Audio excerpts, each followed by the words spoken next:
మా latest videos కోసం మా ఈ తెలుగు న్యూస్ ఛానల్ సబ్స్క్రైబ్ చేసి గంట సింబల్ యాక్టివేట్ చేసుకోండి. రేపు శనివారం. వేప చెట్టు మొదట్లో దీనిని పడేయండి చాలు, 24 గంటల్లో దరిద్రాలన్నీ కూడా పోతాయి. డబ్బు కట్టలు కట్టలుగా వస్తుంది. ఈ సమస్యలన్నీ కూడా పోయి మీరు కోటీశ్వర్లు అయిపోతారు. అద్భుతమైన ఫలితాలతో మీ జీవితం మారిపోతుంది. వేప చెట్టు గురించి మనందరికీ తెలిసిందే. వేప చెట్టు దగ్గర ఇలా చేయటం వల్ల మన జీవితంలో ఉండే అన్ని రకాల దరిద్రాలతో పాటు అన్ని రకాల ఇబ్బందులు పోతాయి. మన సాంప్రదాయంలో వేప చెట్టుకు చాలా ప్రాధాన్యత ఇస్తూ ఉంటాము. వేప చెట్టును దేవతా వృక్షంగా పరిగణిస్తాము. శనివారం రోజు వేప చెట్టు దగ్గర చేసే పరిహారాలకు తప్పకుండా 100కు 100% ఫలితం వస్తుంది.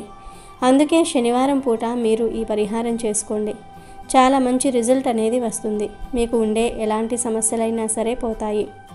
ఇది చాలా ఈజీ పరిహారం కాబట్టి నమ్మకంతో చేసిన వారికి ఖచ్చితంగా ఫలితం అనేది రావటం జరుగుతుందని మనకి పరిహార శాస్త్రంలో చెప్పబడుతుంది. శనివారం చేసే పరిహారాలు అన్నిటికీ కూడా చాలా మంచి రిజల్ట్ అనేది వస్తుంది. అసలు వేప చెట్టు దగ్గర శనివారం రోజు ఏం చేయాలో ఇప్పుడు మనం ఈ వీడియోలో వివరంగా తెలుసుకుందాం. అంతకన్నా ముందు ఒక కథను విందాం. ఫ్రెండ్స్, ఈ వీడియో చూసే ముందు ఓం నమో వెంకటేశాయ అని ఒక చిన్న కామెంట్ చేయండి. అలాగే ఈ వీడియోకి ఒక లైక్ కొట్టి మా ఛానల్ని కూడా సబ్స్క్రైబ్ చేసుకోవటం మర్చిపోవద్దు. పూర్వం ఒక మహారాజు ఉండేవాడు. ఆ మహారాజు చాలా మంచివాడు. రాజ్యాన్ని చాలా చక్కగా పరిపాలిస్తూ ఉండేవాడు. ఎంతోమంది పేదవారికి దాన ధర్మాలు చేసేవాడు. ఇంత చేస్తున్న మహారాజును మాత్రం ప్రజలు లోలోపల తిట్టుకునేవారు. మహారాజు అన్నీ మంచి పనులే చేసేవాడు. కానీ మహారాజు మాత్రం కామానికి బానిస. తన కామ కోరికలను తీర్చుకోవటం కోసం ఏకంగా 100 మంది అందమైన అమ్మాయిలను వివాహం చేసుకొని వారితో సంతానం పొందాడు. యవ్వనంలో మితిమీరిన కామంతో ఎన్నో కామసుఖాలను అనుభవించాడు. ఎక్కువ సమయాన్ని తన అందమైన భార్యలతోనే గడిపేవాడు. ఇలా కాలం గడిచిపోయింది. మహారాజుకు వృద్ధాప్యం వచ్చింది. కానీ మహారాజుకు మాత్రం తన మనసులోని కామ కోరికలు అస్సలు తగ్గటం లేదు. తన మనసును తన అధీనంలోనికి తెచ్చుకోలేకపోతున్నాడు. పూర్తిగా కామానికి బానిసగా మారిపోయాడు.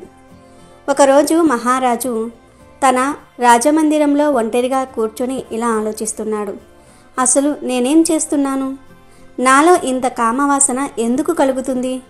నేను చిన్న వయసులో ఉన్నప్పుడు నాకు ఎలాంటి కామవాసన లేదు. ఆ విషయం గురించే నాకు తెలియదు. అలాంటి నేను నా వయసు పెరుగుతున్న కొలది కామానికి ఎందుకు బానిసగా మారాను? నేను ఇప్పుడు వృద్ధుడినైపోయాను. అయినా కూడా నాకు కామకోరికలు తగ్గటం లేదు. నేను ఏ క్షణమైనా మరణించవచ్చు. నాకు 100 మంది అందమైన రాణులు ఉన్నారు. వారికి 100ల మంది పిల్లలు ఉన్నారు. నేను ఈ కామవాసనతోనే మరణిస్తే నాకు మోక్షం లభించదు. నా ఆత్మకు ముక్తి లభించదు. ఖచ్చితంగా నా ఆత్మతో పాటు ఈ కోరిక కూడా నా వెంట వస్తుంది. దాని ఫలితాన్ని నేను వచ్చే జన్మలో ఖచ్చితంగా అనుభవించవలసి ఉంటుంది. అలా జరగకూడదు. అంటే నేను ఈ జన్మలోనే కామవాసనను నా మనసులో నుండి తొలగించుకోవాలి. దాని నుండి నేను విముక్తిని పొందాలి. ఈ ఆలోచనను నా శరీరంతో పాటు ఇక్కడే వదిలివేయాలి. అప్పుడే నా ఆత్మకు ముక్తి లభిస్తుంది. కానీ అది ఎలా సాధ్యం? కామవాసన నుండి నేను ఎలా తప్పించుకోవాలి అంటూ తీవ్రంగా ఆలోచించసాగాడు. ఆ మరుసటి రోజు రాజు అందరూ విద్వాంసులను, జ్ఞానులను, సాధువులను రాజమందిరానికి పిలిపించాడు. అందరూ అక్కడికి చేరుకొని మహారాజు మనల్ని ఎందుకు పిలిపించాడా అంటూ ఆలోచించసాగారు. అప్పుడు మహారాజు, అందరూ జాగ్రత్తగా వినండి. ఈరోజు ఇక్కడ కామవాసన గురించిన చర్చ జరగబోతోంది. కామవాసనపై మీరు మీ అభిప్రాయాలను తెలియజేయండి. ఎవరైతే నా మనసుకు తృప్తి కలిగించే సమాధానం చెప్తారో వారిని జీవితాంతం నా ముఖ్య సలహాదారుడిగా నియమిస్తాను అని అంటాడు. అందరూ వేదాలు, ఉపనిషత్తులు, పురాణాలలో ఉన్న విషయాలను చదువుతున్నారు. అప్పుడు మహారాజు తన మొదటి ప్రశ్నను ఈ విధంగా అడుగుతున్నాడు. బ్రహ్మచర్యం అంటే ఏమిటి? దాని ప్రయోజనం ఏమిటి అంటూ అడుగుతాడు.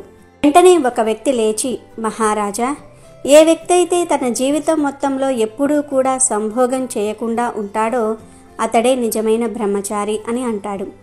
వెంటనే మరొక వ్యక్తి లేచి దానిని వ్యతిరేకిస్తూ, మహారాజా, ఒక వ్యక్తి పూర్వం తన జీవితంలో సంభోగించి దానిని వర్తమానంలో వదిలేస్తే అతను కూడా బ్రహ్మచారి అవుతాడు. మహారాజా, వాస్తవానికి ఎవరైతే సుఖభోగాలు అనుభవించిన తర్వాత వాటిని ఇక మిగతా జీవితం మొత్తం త్యాగం చేస్తాడో అతడే నిజమైన బ్రహ్మచారి అని సమాధానం చెప్తాడు. కానీ మహారాజుకు వాళ్ళు చెప్పిన సమాధానాలు సంతృప్తి కలిగించలేదు. ఇంకా విద్వాంసులు ఒకరితో ఒకరు చర్చించుకుంటూనే ఉన్నారు. వాళ్లకు నచ్చిన సమాధానాలను చెప్తూనే ఉన్నారు. కొద్దిసేపటికి అక్కడికి ఒక యువ సన్యాసి చేరుకున్నాడు. అతని వెంట 2 అందమైన అమ్మాయిలు ఉన్నారు. అతన్ని చూసి అందరూ అక్కడ నవ్వటం మొదలుపెట్టారు. అందులో నుంచి ఒక పండితుడు లేచి, ఈ వ్యక్తి స్వయంగా తానే కామవాసనతో నిండి ఉన్నాడు. ఇక ఇతను వేరే వారి కామవాసనను ఎలా తొలగిస్తాడు అని అన్నాడు.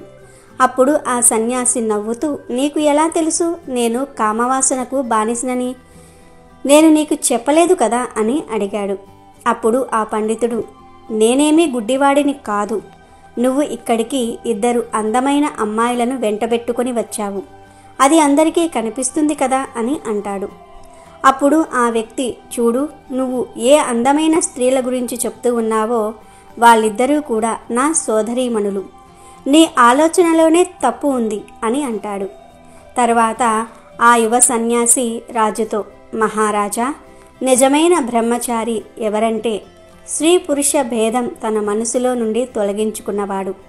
వ్యక్తిలో కామవాసన తొలగిపోతే అతను పూర్ణ రూపంగా బ్రహ్మచారిగా మారుతాడు. అతనికి స్త్రీ పురుష భేదం ఉండదు. అలాంటి వ్యక్తికి అందమైన స్త్రీని చూసిన కామవాసన గురించిన ఆలోచన రాదు. అలాంటి బ్రహ్మచారికి సకల ప్రాణుల్లోని జీవాత్మ ఒక్కటిగానే కనిపిస్తుంది. మహారాజా, ఇక్కడ ఉన్న పండితులకు విద్వాంసులకు నా వెంట వచ్చిన ఈ అందమైన స్త్రీలే కనిపించారు. అంటే ఇక్కడ ఉన్న వారందరికీ కూడా బ్రహ్మచర్యం గురించిన అర్థమే తెలియదు అని అంటాడు. మహారాజుకు ఆ వ్యక్తి చెప్పిన మాటలు బాగా నచ్చాయి. ఆ వ్యక్తి గొప్ప వేదాలు చదివిన వ్యక్తి కూడా కాదు. చాలా చిన్న వయసు కలిగిన యువకుడు. అతనిలో ఏదో శక్తి ఉంది. అప్పుడు మహారాజు ఇక 2వ ప్రశ్నను నేరుగా ఆ సన్యాసినే అడుగుతున్నాడు. మహాత్మా, మానవుడు బ్రహ్మచర్యం ఎందుకు పాటించాలి? బ్రహ్మచర్యం వల్ల ఏమిటి ఉపయోగం అంటూ అడుగుతాడు. అప్పుడు ఆ యువ సన్యాసి, మహారాజా, ఒక చెట్టు బలమైనదా లేదా ఒక విత్తనం బలమైనదా అంటూ అడుగుతాడు. అప్పుడు మహారాజు, మహాత్మా, ఒక చెట్టు విత్తనం నుండే పుడుతుంది. అందుకే విత్తనమే చాలా బలమైనది అని సమాధానం చెప్తాడు. అప్పుడు ఆ సన్యాసి, మహారాజా, సరిగ్గా అలాగే మన శరీరంలో కూడా మనకు శక్తిని ప్రసాదించే కొన్ని బీజాలు ఉంటాయి. అని మనం కామవాసనలతో మన శరీరానికి ఎంతో శక్తిని ప్రసాదించే ఆ బీజాలను నష్టపరుచుకుంటున్నాం. అవి నష్టపోవటం వల్ల వ్యక్తిలో నిస్సహాయత, సోమరితనం, శక్తిహీనత కలుగుతుంది. మనం తినే భోజనంతో మనకు రక్తం ఉత్పత్తి అవుతుంది. ఆ రక్తంతో మాంసం, ఎముకలు తయారవుతాయి. మన మనసులో కలిగే కామవాసనలతో శరీరానికి ఎంతో శక్తిని ఇచ్చే ఆ కామ బీజాలను మనం నష్టపరుచుకుంటున్నాం. అదే బ్రహ్మచర్యం పాటిస్తే మనకు శారీరకంగా, మానసికంగా శక్తి లభిస్తుంది. మహారాజా, జంతువులలో కూడా కామవాసనలు ఉంటాయి. కానీ అవి కేవలం వాటి సంతానోత్పత్తికి మాత్రమే ఉపయోగించుకుంటాయి. కానీ మానవుడు మాత్రం తనకు లభించే క్షణిక సుఖం కోసం కామవాసనలకు బానిసగా మారుతున్నాడు. మనలో అతి తక్కువగా ఉత్పత్తి అయ్యే కామబీజాలు శరీరానికి ఎంతో శక్తిని ఇస్తూ అనారోగ్యం కలగకుండా కాపాడుతాయి. వాటి వల్ల మన మొహంలో తేజస్సు కనిపిస్తుంది. మానవుడు ఉల్లాసంగా ఉంటాడు అని అన్నాడు. అప్పుడు మహారాజు 3వ ప్రశ్నను అడుగుతున్నాడు. మహాత్మా, మీరు చెప్పినది నిజమే. మరి ఆ కామ వాసనల నుండి ఎలా బయటపడాలి అంటూ అడుగుతాడు. అప్పుడు ఆ వ్యక్తి, మహారాజా, కామవాసన మనలో ఉండటం తప్పు కాదు. అది అందరిలోనూ ఉంటుంది. ఒక వ్యక్తి తనకు సంబంధించిన భార్యతో మాత్రమే తన కోరికలు తీర్చుకోవాలి. అది కూడా పరిమిత కాలం పాటు మాత్రమే. ఎందుకంటే సంతానోత్పత్తి అన్నిటికంటే ముఖ్యమైనదే. కానీ ఈ కామవాసనలకు బానిసగా మారిన వ్యక్తి అనేక మందితో అనేక సార్లు సంభోగిస్తాడు. అయినా కూడా అతనిలో కామదాహం తీరదు. మహారాజా, మీరు మీ జీవితంలో 100 మందిని వివాహం చేసుకున్నారు. కామ కోరిక ఒక్కరితో కూడా తీరుతుంది. కానీ మీలాంటి వారికి ఎంతమందితో సావాసం చేసినా ఆ కోరికలు తీరవు. అవి ఇంకా పెరుగుతూనే ఉంటాయి. మహారాజా, ఎవరికైతే జీవితంలో ఒక స్పష్టమైన లక్ష్యం ఉంటుందో అలాంటి వారు విషయ భోగాలపై దృష్టిని పెడతారు. ఒకవేళ మీకు స్పష్టమైన ఒక లక్ష్యం ఉంటే మీ దృష్టి మొత్తం ఆ లక్ష్యంపైనే ఉంటుంది.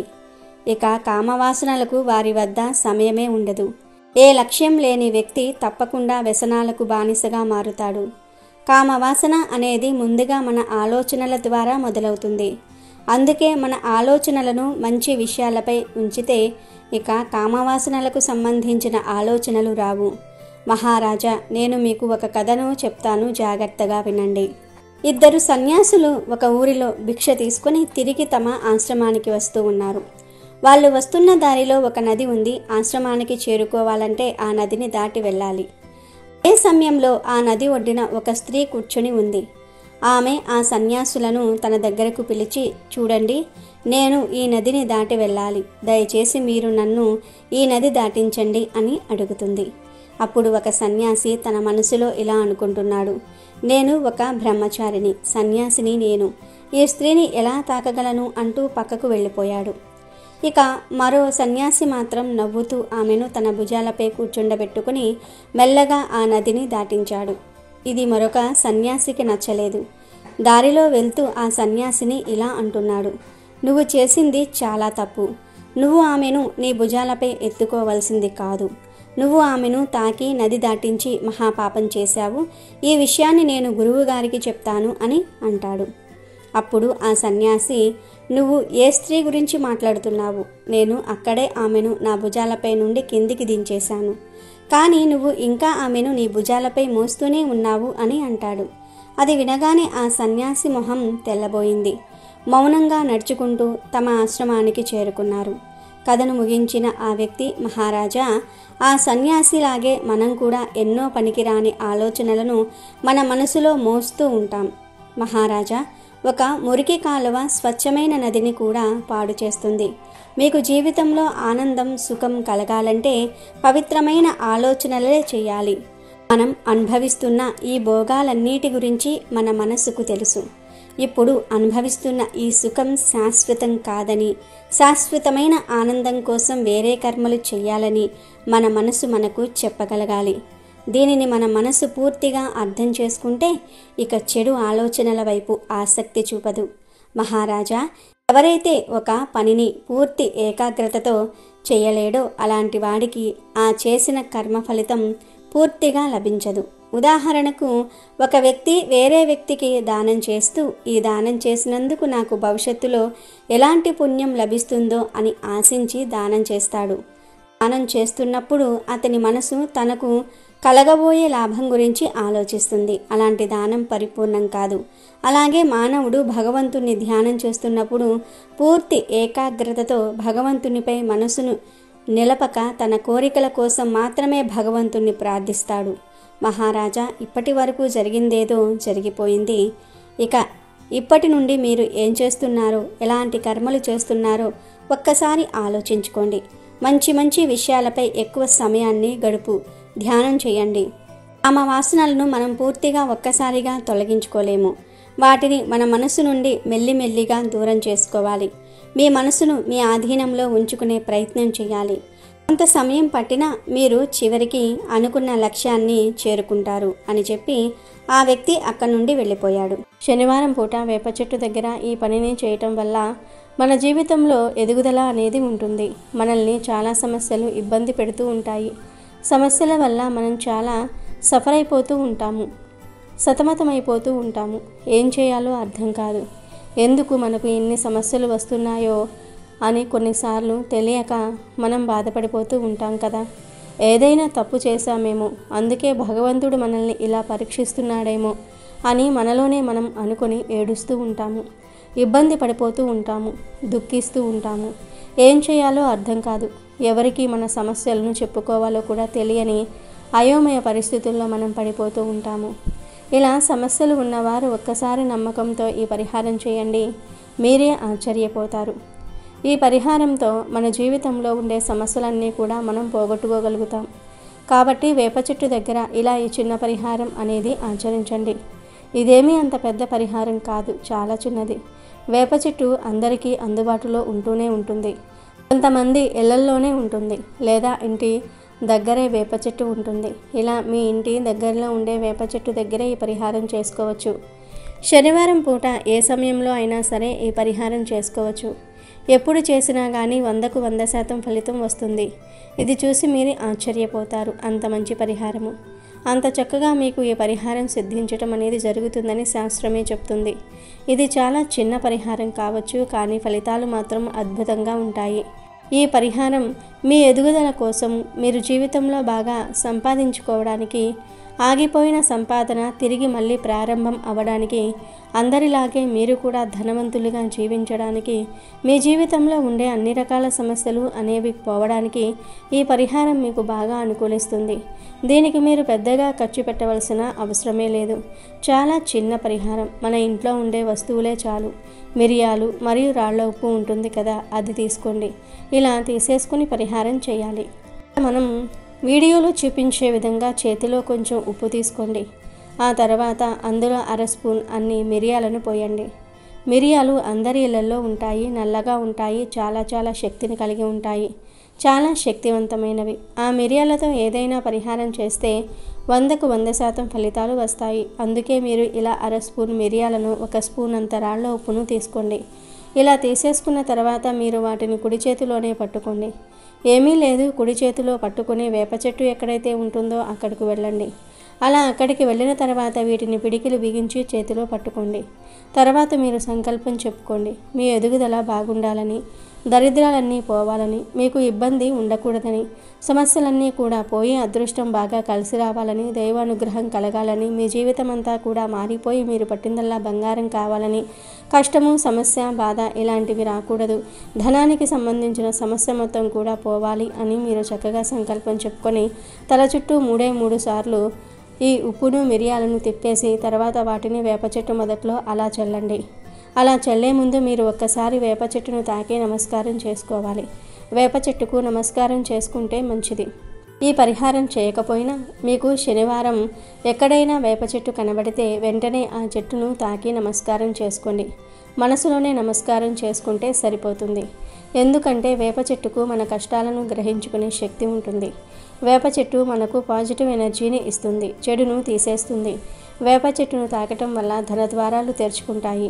అరచేతితో వేప చెట్టును ఎవరైతే శనివారం రోజున తాకుతారో అలాంటి వాళ్ళ జీవితంలో ధనద్వారాలు మూసుకుపోయి ఉంటే అవి తెరుచుకోవడానికి అవకాశం ఉంటుంది. ధనం అనేది రావడానికి ఎక్కువగా అవకాశం ఉంటుంది అని పురాణాలలోనే చెప్పబడింది. కాబట్టి ఒకవేళ ధనానికి ఎక్కువగా ఇబ్బంది ఉన్నట్లయితే ఈ పరిహారం చేసుకుంటూ వేప చెట్టును తాకండి. వేప చెట్టుకు నమస్కారం చేసుకోండి. వేప చెట్టు చుట్టూ ప్రదక్షిణలు చేసినా మనకు మంచే జరుగుతుంది. వేప చెట్టును దేవతా వృక్షంగా పరిగణిస్తారు. కాబట్టి వేప చెట్టు దగ్గర చేసే పరిహారం కావచ్చు, వేప చెట్టు దగ్గర పాటించే కొన్ని నియమాలు కావచ్చు, మంచి ఫలితాలను తెచ్చిపెడతాయి. మీ జీవితాన్ని మారుస్తాయి, లక్ష్మీ అనుగ్రహాన్ని కలగజేస్తాయి. అందుకే ఇలా ఈ విధంగా ఈ పరిహారం చేసుకొని ఫలితం పొందండి. ఇక మీరు తీసుకువెళ్ళిన ఈ మిరియాలు ఉప్పును వేప చెట్టు మొదట్లో పోసేయండి. అక్కడ పోసే ముందు, అమ్మ, మేము మా అవసరం కోసం ఈ పరిహారం చేసుకుంటున్నాము కాబట్టి మాకు ఖచ్చితంగా పరిహారం సిద్ధింపబడేలాగా చూడు తల్లి, మాకు మంచి ఫలితం వచ్చేలాగా చూడు అనేసి గట్టిగా సంకల్పం చెప్పుకొని మిరియాలను ఉప్పును అక్కడ పడేసి వెనక్కి తిరిగి చూడకుండా ఇంటికి వచ్చేయండి. ఇలా చేసి చూడండి, మీరే మార్పుని గమనిస్తారు. 24 గంటల్లోనే మార్పు అనేది వస్తుంది. అంటే మీరు కోట్లకు అధిపతులు అయిపోతారు. 1 కోటి రూపాయలు సంపాదిస్తారని కాదు, పరిహారం సిద్ధిస్తుంది. మెల్లిమెల్లిగా ఫలితాలు చూస్తారు. ఒకటేసారి ఫలితాలు అనేవి రావు. ఒకటేసారి మీ ఎదుగుదల అనేది పెరిగిపోదు. కొద్ది కొద్దిగా ఎదుగుదల అనేది చూడడానికి అవకాశం ఉంటుంది. కాబట్టి ఈ విధంగా ప్రయత్నం చేసి ఫలితాలను పొందండి. ఖచ్చితంగా ఈ పరిహారం అనేది మీకు అనుకూలిస్తుంది. ఎలాంటి ఇబ్బంది అనేది లేకుండా బాగుండడానికి ఉపయోగపడే పరిహారం ఇది. చాలా చిన్న పరిహారం కావచ్చు, కానీ మీరే ఆశ్చర్యానికి గురి అవుతారు. అంత బాగా మీకు ఉపయోగపడుతుంది ఈ పరిహారం చేయటం వలన 24 గంటల్లో మీ దరిద్రం మిమ్మల్ని వదిలి వెళ్ళిపోవటం స్టార్ట్ చేస్తుంది. మీ సమస్యలన్నీ కూడా పోయి మీరు కోటీశ్వర్లు అయిపోతారు. కాబట్టి అందరూ శనివారం రోజు వేప చెట్టు మొదట్లో ఇవి పడేసి ఇప్పుడు మనం చెప్పుకున్న విధంగా చేసి శుభ ఫలితాలను పొందండి. ఆనందంగా జీవించండి. వీడియో నచ్చితే లైక్ చేయండి, షేర్ చేయండి, బట్ సబ్స్క్రైబ్ చేసుకోవడం మర్చిపోవద్దు.